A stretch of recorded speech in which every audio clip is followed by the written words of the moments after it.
Seja bem-vindo ao curso básico de Teologia Bonerge, 28º módulo. Vamos falar sobre a hermenêutica e vamos na nossa primeira aula, dar aquela introdução, falar dos contextos históricos e tudo mais. Espero, que essa aula possa, trazer a você uma compreensão também melhor sobre os assuntos, para que você possa, no nome de Jesus, poder discorrer e aprender também, tá? Então vamos lá.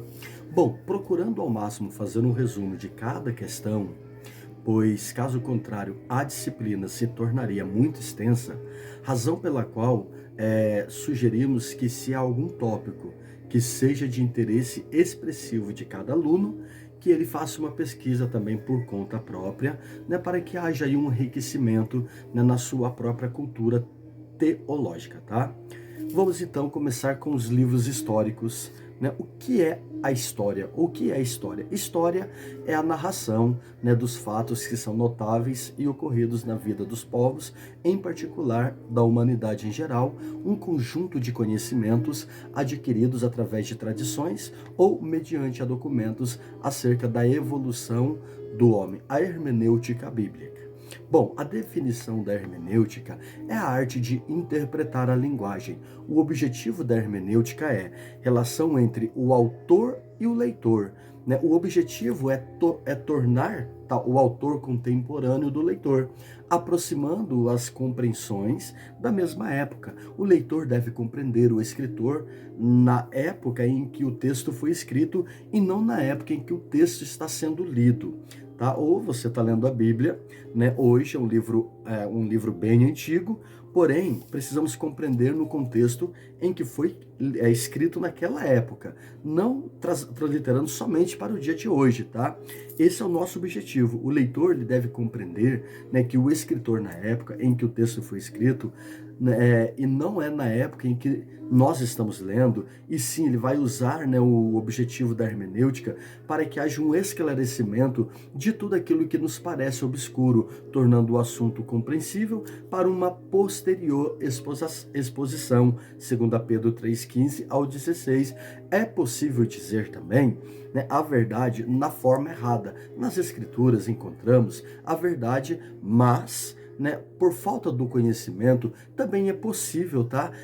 Fazer isso de forma errada. Concordamos também, que o pregador ou professor, ele está por demais inclinado a escavar primeiro e a olhar depois, assim a encobrir o significado claro do texto, que frequentemente está na superfície, seja dito logo no início e repetido em cada passo, que o alvo da boa interpretação não originalmente, não se procura descobrir aquilo que ninguém jamais viu.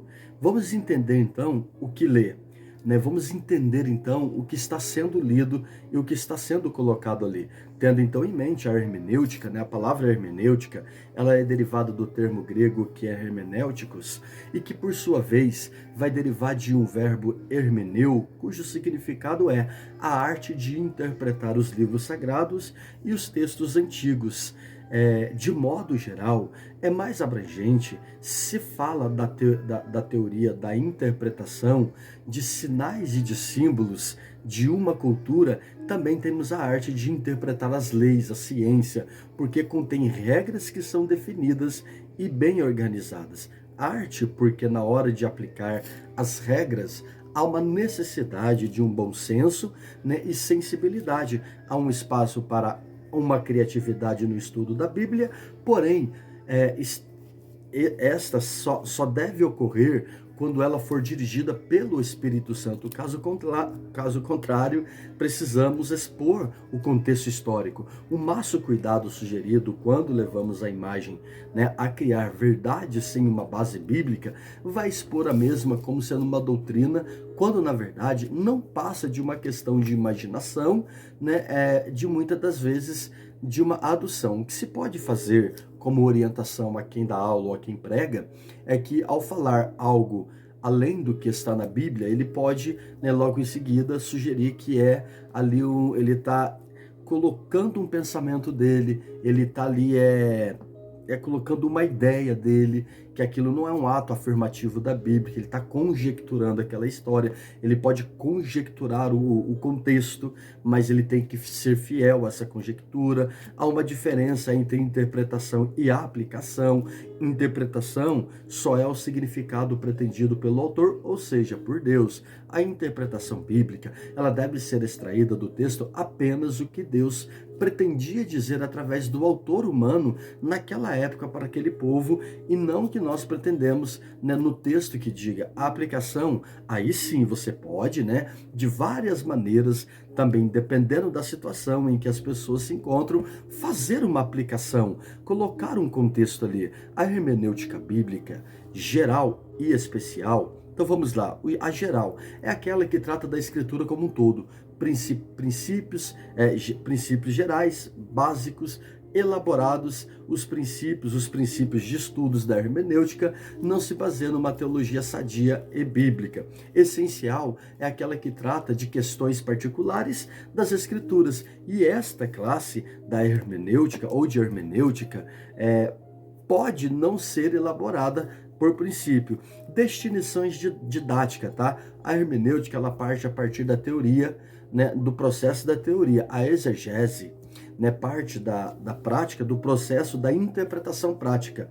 Tirar para fora o significado daquele texto. Enquanto a hermenêutica, ela estuda todo o contexto, a exegese, ela tira para fora aquela ideia, ela põe para fora aquele comportamento. O cânon, né, não nos compete mais pesquisar para determinar os livros canônicos que são inspirados. O estudo da formação do cânon é um estudo de uma outra disciplina. Existem muitos livros que são inspirados que não foram incluídos no cânon bíblico pelo fato de se tratarem de problemas específicos para aquela região, igreja ou até mesmo para aquela pessoa. Exemplo de 1 Coríntios 5:9, uma carta anterior a esta é considerada a primeira. Colossenses 4:16, havia uma carta para Laodicenses. Os profetas é inspirado no exercício da função, né? A crítica textual, a ciência, né, que estuda as possíveis mudanças, né, que ocorrem dentro do contexto bíblico. A crítica histórica é aquela que estuda os fatos da história envolvendo cada texto, né, quem escreveu e para quem foi escrito, em quais circunstâncias a relação da hermenêutica com os outros campos do estudo bíblico. Então temos o cânon, né, que tem uma crítica textual, uma crítica histórica, e a exegese bíblica e sistemática. Na crítica textual, vê se o texto é o melhor em grego e mais próximo do original. Na crítica história, quando é que foi escrito? Por que foi escrito? Quem foi o autor? E para quem foi escrito? E na exegese bíblica sistemática, nós vamos então definir os aspectos históricos e chegamos então à exegese de uma forma correta, dependendo, né, da tua teologia ou da compreensão dela. No contexto da teologia, né, a bíblica limita-se ao estudo dos livros, né, e vai focalizando nos livros em si e na palavra de Deus. Na sistemática, pega-se um tema bíblico e nós vamos então para toda a Bíblia para ver o que se fala sobre esse tema, focalizando aquele tema, como por exemplo, né, o problema do sofrimento humano, lá no livro de Jó, a teologia bíblica, e o problema do sofrimento humano em toda a Bíblia, que vai falar de uma teologia sistemática abrangendo como um todo. Não fica limitado a uma situação somente como a de Jó, mas nós vamos ver tudo o que Deus mostrou sobre o sofrimento humano. Temos também o conhecido Deus, ele só pode ser compreendido na medida em que ele vai se revelando nas Escrituras para nós. Nós temos uma revelação necessária e não revelação absoluta, pois Deus não nos revelou tudo, apenas o que é necessário para a compreensão e para a nossa salvação. A teologia sistemática, no ponto de vista acadêmico, é formulada em bases filosóficas, nas Escrituras Sagradas. Temos apenas a revelação necessária e não a revelação absoluta. A necessidade da hermenêutica, mesmo as Escrituras defendendo a necessidade de uma hermenêutica bíblica, como em 2 Pedro 3, do 15 ao 16, algumas coisas difíceis a serem entendidas, é possível então torcer as Escrituras. Pedro tinha dificuldade para entender alguns dos escritos a qual Paulo, né, naquela época, escrevia, né? E alguns também torciam. Lucas 24, 27, os apóstolos estavam deprimidos por não conseguirem interpretar de forma devidamente as profecias messiânicas. O próprio Jesus reconheceu a necessidade de explicar-lhes as escrituras, expunha-lhes em grego, né, o diameneu, né? E Jesus fez uma hermenêutica com os discípulos. Segundo Timóteo 2,15, maneja bem a palavra da verdade, é explorar bem e ensinar corretamente a palavra da verdade.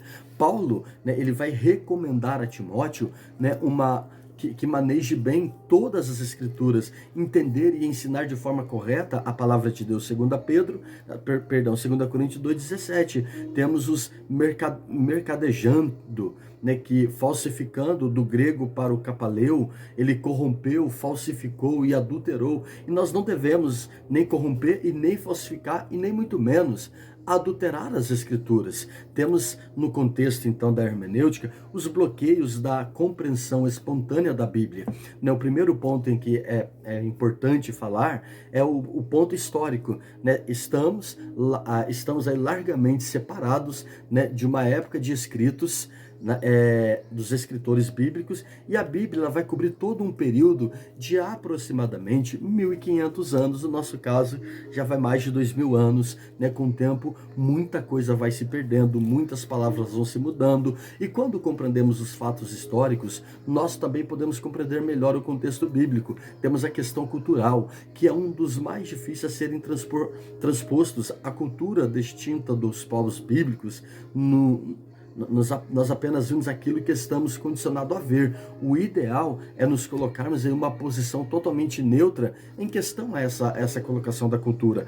Tem os costumes, Gênesis 15:2, né? E foram achados documentos na cidade enterrada em Nazul, né? Entre 1500 a 200 antes de Cristo, que mostram que o costume daquela época era adotar um filho quando não se tinha filhos, legítimo para herdar a herança. Se, porém, o primogênito nascesse, o adotado passaria, né, a ser o segundo plano. Gênesis 31:34, os ídolos do lar, né, que é os terafins, eram pequenos objetos que serviam como documentos que comprovavam, né, a posse das terras e propriedades. Raquel, ela roubou uma herança de seu pai, ou seja, ela roubou um poste ídolo. Provérbios 22:28, né, Marcos, das propriedades da terra, que são documentos que vão garantindo aquele terreno, assim como a escritura de uma casa nos dias de hoje. Deuteronômio 22:5, naquela época as roupas dos homens e mulheres eram iguais. A diferença estava apenas nas roupas íntimas. Muitos daquela época, como hoje, usavam roupas íntimas do sexo oposto, né, por perversão. E qual é o pensamento disso tudo? Bom, a maneira oriental de pensar é totalmente diferente de nós, do ocidental, né? O silogismo, que é uma análise de argumento formal, que vai baseando-se aí na posição de uma primícia maior e de um outro menor, os quais, se a verdade levamos, né, a conclusão de que determinando o fato verdadeiro, temos então o silogismo, que vai trazer uma estrutura de um pensamento grego, né? A primícia maior, todavia a virtude é louvável, né? A primícia menor, ora, a bondade é virtude, e a conclusão logo, né, que a bondade é louvável. Lá no Velho Testamento, né, a lógica baseia-se na experiência humana e não no raciocínio dedutivo. O pensamento hebraico é um pensamento concreto e não abstrato. O hebreu aceita o fato quando este fato traduz a experiência pela qual ele passou. Não era só um pensamento de ideia. Bom, e o que Deus é para estes homens? Para Davi, Deus é o refúgio e fortaleza. Para Moisés, ele é o forte e poderoso. Para Agar, ele é Deus e é um Deus que ouve. Personagens bíblicos não estão preocupados com a fisionomia, mas de acordo com a experiência de cada um. Uma teologia ou um teólogo, ele deve ter o conhecimento com um profundo conhecer da Bíblia, e temos, né, temos que conseguido viver isso em nossa vida. Nossas experiências diárias vai nos dando conhecimento e de nada nos aproveitaria se não tivéssemos esse tipo de experiência. E é por isso que não devemos fazer, né, certas perguntas em questão à bíblica. Exemplo, como foi a fusão, né, de Cristo entre a sua humanidade e a sua divindade? Não tem uma lógica clara nisso. O que tem é uma fé, né, diante dos fatos bíblicos para nos posicionarmos. No ato linguístico, né, que é o hebraico, o aramaico e o grego, né, nas melhores traduções há problemas. Idiomalismo, que é uma expressão específica de uma língua de um povo, e falta de equivalência entre as palavras que são traduzidas. Lá em 1 Pedro capítulo 1, versículo 20, qual é o verdadeiro significado da palavra grego epilux? Né, que vai aí ter a iniciativa do impulso. Nenhuma profecia da Escritura foi feita por profetas ou da sua conta, mas iluminados por Deus, né, e da produção da profecia e da interpretação. Qual é o contexto bíblico dessa inspiração, então? Dependendo do ponto de vista, né, ortodoxo, a inspiração bíblica, tá? Ela vai com quanto tenha mantido o estilo pessoal de cada pessoa, de cada personagem, de cada escritor. Porém, é a palavra de Deus e as suas fontes originais. É Deus que está falando mediante ao Espírito Santo e trazendo de fato a informação. 1 Coríntios 7,10, digo eu, não Senhor. Paulo faz uma distinção entre o que Cristo está dizendo e entre o que ele mesmo está dizendo. O ensino indireto, né, por meio das Escrituras e por meio do Espírito Santo, né, o apóstolo Paulo, ele não trata de uma inspiração, e sim de uma posição. Tem coisas que ele vai dizer que é ele que está pensando e tem coisas que ele vai colocar como inspiração. Algo que havia ser dito por Jesus e algo que apenas Paulo queria falar naquele momento, né, e não era Jesus falando. Porém, é uma inspiração do mesmo modo, pois ele provém de Deus. A unicidade, né, da Bíblia. Somente a Bíblia apresenta a dupla natureza. Sim, a sua origem é divina e a sua dimensão ela é humana, tá? A sua dimensão ela é humana por causa da origem divina.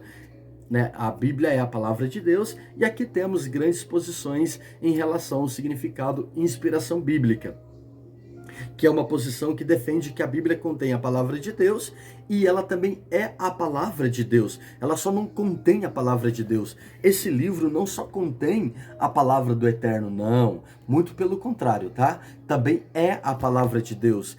Temos a origem divina, né? Temos em 2 Pedro 1,20, temos o que é iniciativo, ímpeto, que é o impulso, 2 Pedro 1,21, né? Nós temos aí a vontade, desejo e intenção. Os profetas bíblicos, né, não tiveram desejo nem iniciativa para escrever as escrituras sagradas, a não ser que fossem levados pelo Espírito Santo a escrever as escrituras. Temos a dimensão humana. A dimensão humana, ela vai aplicar, tá, na linguagem humana.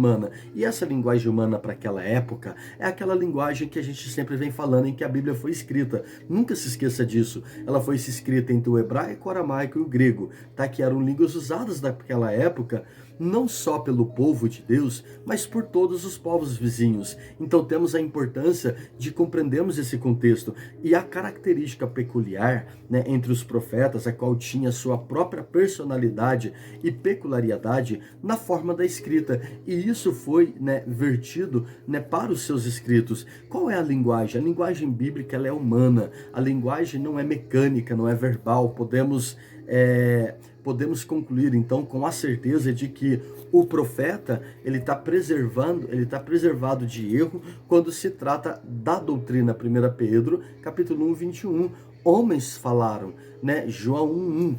E Deus era o verbo. Diz que só há um Deus e não há o Pai e Filho. Bom, e o verbo era Deus. Em grego, de fato, é um artigo indefinido, porque antes do substantivo, Deus não tem artigo, e o verbo era Deus. O fato de que Deus vir antes do verbo torna-se o artigo indefinido e anulado. Isso é uma regra, tornando-se claro, né, e definindo a partir daí que né, sistema, e esse facilmente comprovado, né, entre as diversas escrituras do grego normal da época. Isto comprova então que os escritos se valiam das regras da gramática e da época em que seus escritores em linguagem humana. Daí a importância então do conhecimento da época e sim de entender melhor a Bíblia. Caso contrário, faremos uma confusão doutrinária.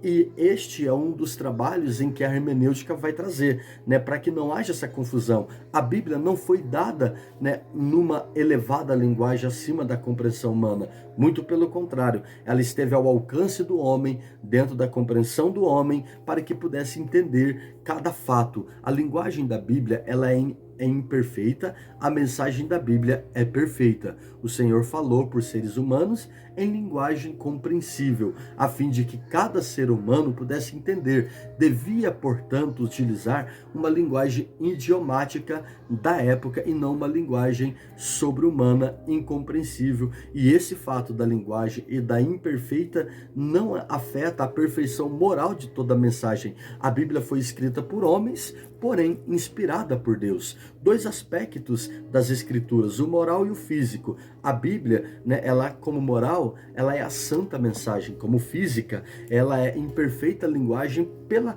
colocação das palavras e pelas mudanças. As características peculiares de cada profeta ou dos profetas. A Athenogaras, né, que dizia que Deus usou os profetas, assim como o músico usa a flauta. Isto vai ser possível, né, se a inspiração fosse mecânica, que acredita que essas palavras foram editadas por Deus. Jeremias foi um dos profetas que mais demonstrou sua personalidade na maneira como o escrever. A personalidade do profeta é de toda preservada na sua maneira de escrever. Não são as palavras da Bíblia que são inspiradas, mas o homem que foi inspirado, e Deus quem o inspirou, o Criador a partir daí então, tá? Ele traz todas as ideias possíveis. O que é uma inspiração bíblica? É a palavra de Deus inspirada, dada por Deus, né? Algo que é dado pelo Espírito Santo, pelo qual você vai escrever. E essa inspiração bíblica não tem a revelação de verdade que o autor humano não conheça. Existe sim uma revelação especial nos profetas, uma revelação que é algo mais elevado do que uma inspiração. Né? O estudante da teologia, ele mantém uma mente clara e distinta, ou seja, a diferença entre a inspiração e a revelação. Revelação é diferente da inspiração bíblica. A inspiração, ela se exercita, por exemplo, quando o geógrafo, ele escrevia, né, numa batalha, uns outros documentos de fonte histórica sem perceber a revelação divina. A inspiração bíblica é a iluminação da mente. O autor humano, né, ele passa a compreender de forma tão extraordinária tantas culturas que ele compreende cada uma das suas colocações. Tais livros são todos humanos, porém Deus não dispensou nenhuma atividade do homem em questão ao seu raciocínio. Porém, a operação de Deus na interpretação, a Bíblia se tornou um livro humano porque foi escrito por homens, mas também ela transmite o pensamento de Deus, que é uma ideia, que é um livro divino. A finalidade então da inspiração bíblica é estritamente religiosa. Não foi escrita para ensinar ciências naturais, mas aquilo que ultrapassa qualquer razão do homem, que é uma fé que se torna absoluta, tá? A Bíblia só é inspirada quando trata de assuntos religiosos. Há páginas da Bíblia que não são inspiradas. Toda a Bíblia, em qualquer uma das suas partes, é inspirada. Qualquer que seja a sua temática, ocorre, porém, que Deus ele vai comunicar o pensamento numa linguagem familiar, pré-científica, bem entendida, né, no trato, né, do cotidiano, como, por exemplo, né, quando falamos em nascer do sol ou pôr do sol. Né, supomos o sistema geocêntrico que ultrapassa, pois, as verdades, né, que o sol não pode, não se põe e nem se nasce, mas nós somos taxados de mentirosos porque não pretendemos definir os assuntos da astronomia, mas do que a Bíblia diz na luz da sua perfeita revelação. Também temos os pensamentos, né, e os contextos que vão expressar a Bíblia, né, quanto à pessoa do Espírito Santo. E nós também temos a ideia e podemos também, a partir da palavra de Deus, né, ter a linguagem, né, de comportamento hebraica e o aramaico, o grego, que foi aí, né, iluminado na tradução bíblica.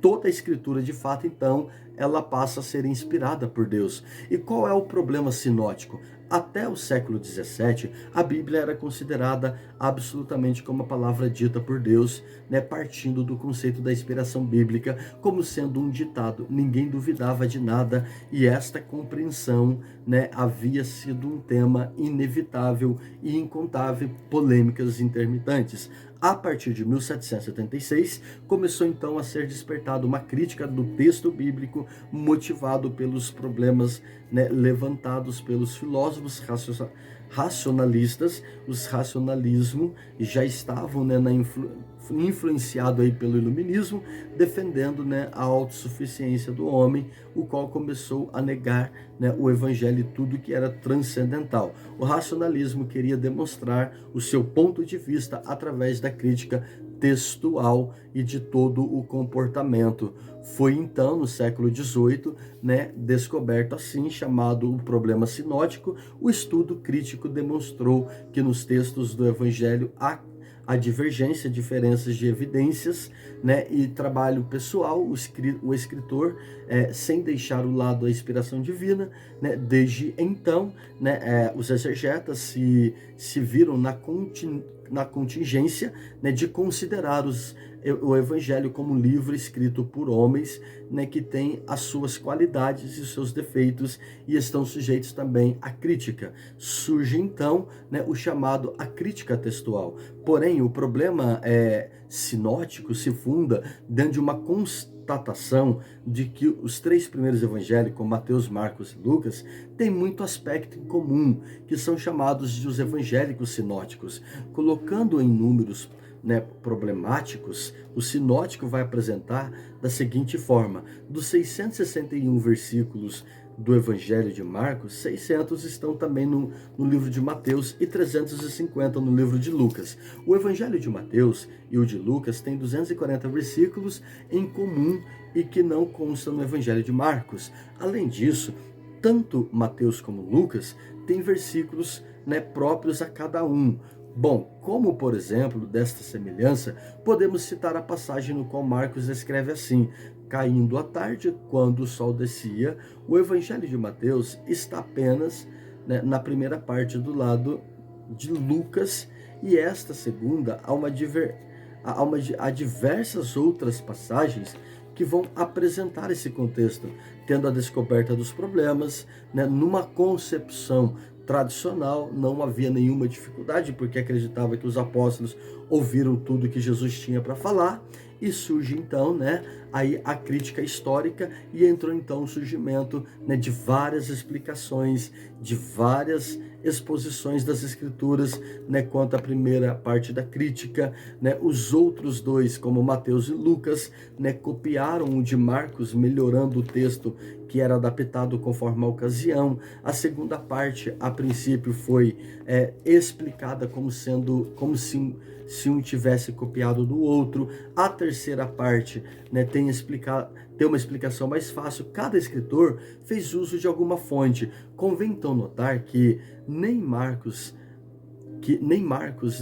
nem fonte, que eram crônicas, ou seja, relatos dos acontecimentos, mas escritos elaborados pela igreja primitiva para o uso do ensino. Cristo, de fato, morreu, né, em torno do ano 30. O Evangelho de Marcos foi escrito por volta do ano 65. E nesse termo, então, né, a tradição foi transmitida de forma oral ou por meio de pequenos folhetos, né, e de pequenas cartas. O prólogo de Lucas supor 3 estágios, né, na formação do Evangelho, ou nas formações do Evangelho. Quando dizemos que houve cópias uns dos outros, devemos entender então que os evangelhos não copiou simplesmente o outro, mas compôs baseado nas suas pesquisas e acrescentou algo além do que estava ali. Bom, noutra passagem, Mateus vai falar, né, em paralisia, porque ele queria salientar apenas que os judeus não reconheceram o reino de Deus.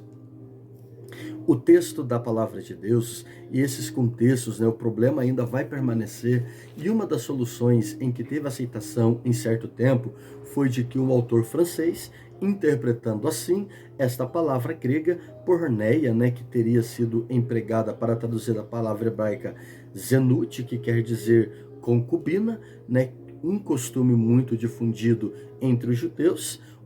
O concubinato consiste num contrato bilateral entre um casal interessado de que vivia como casado sem efeito legal. Então, o texto se referia a eles, né,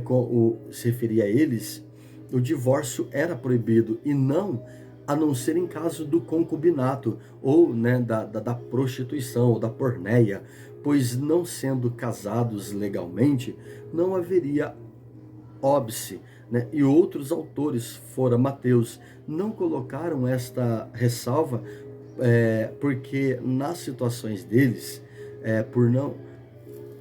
não havia costume, e esta solução então não foi aceita porque porque seria um pleonato, um pleonasmo, né, da parte de Jesus, repetir o conselho de uma ordem. Tendo então concluída a aula de hoje, na nossa próxima aula vamos falar, né, sobre o valor dos evangelhos, né? Que Deus lhe abençoe poderosamente em nome de Jesus. Graça e paz e até mais.